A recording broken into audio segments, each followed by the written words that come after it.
Hi. So, how do you carry self care with you? What do you do when you're struggling and you can't call in sick or push whatever it is you're trying to do forward? Sometimes when we're struggling and there's a looming deadline or not enough resources around us, it feels like the only thing we can do is push through the struggle. And coping doesn't look the same for everyone. It's not always meditation or going for a run or taking some vitamins.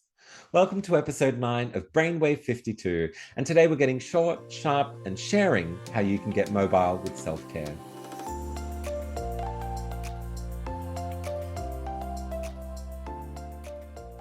Let's start by talking about the advantages of mobility and self care. Being mobile in this realm is all about being able to carry mechanisms with you that are short and sharp.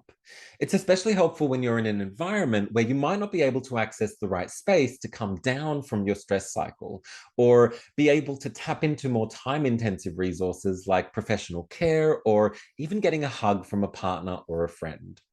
Mobility and self-care is also really helpful in that it's a flexible concept. It can look like whatever you want it to look like because it's more about the process than your choice of mechanism. So what does this process look like? Let's dig in.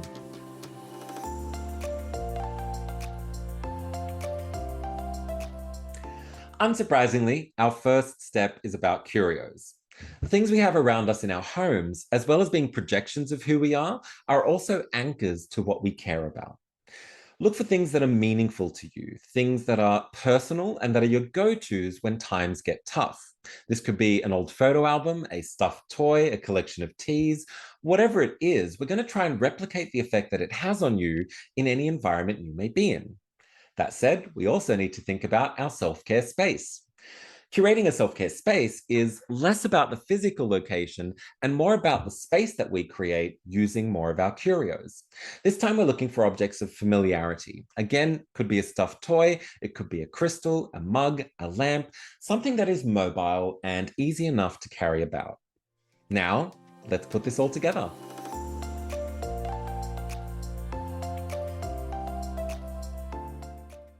So you have your self-care curios and your space familiarity curios. The key now is to create a habit. Usually the best time to do this is when you're in a good state of mind.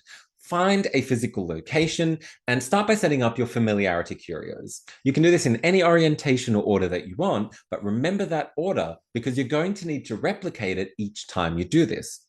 If you think that's going to be difficult, take a photo so that you can reference it later.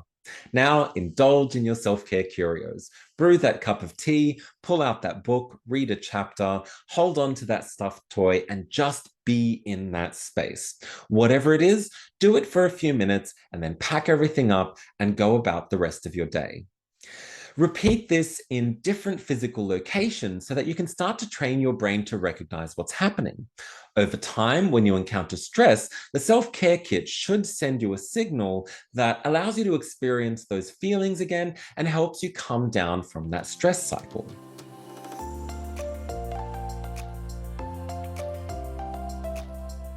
The most important part of this whole thing is actually what you do afterwards. First, reflection. Are you encountering a regular stressor or regular periods of stress? If so, tap into the resources around you or professional care so that your mental health and well-being can be sustained. Second, close out the stress cycle. Mobility and self-care is really helpful in coming down from stress, but your brain will still accumulate that fight, flight, or freeze over time. So it's important to close out the stress cycle to let it all out. This looks different for different folks. It could be a burst of exercise, turning on a bop and dancing, pulling up a canvas and letting it out via paint. Experiment and find what works for you.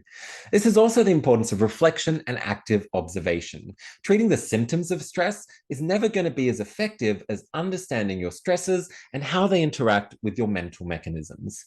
And because we're sharing short and sharp, that is all the time we have in this episode of Brainwave 52.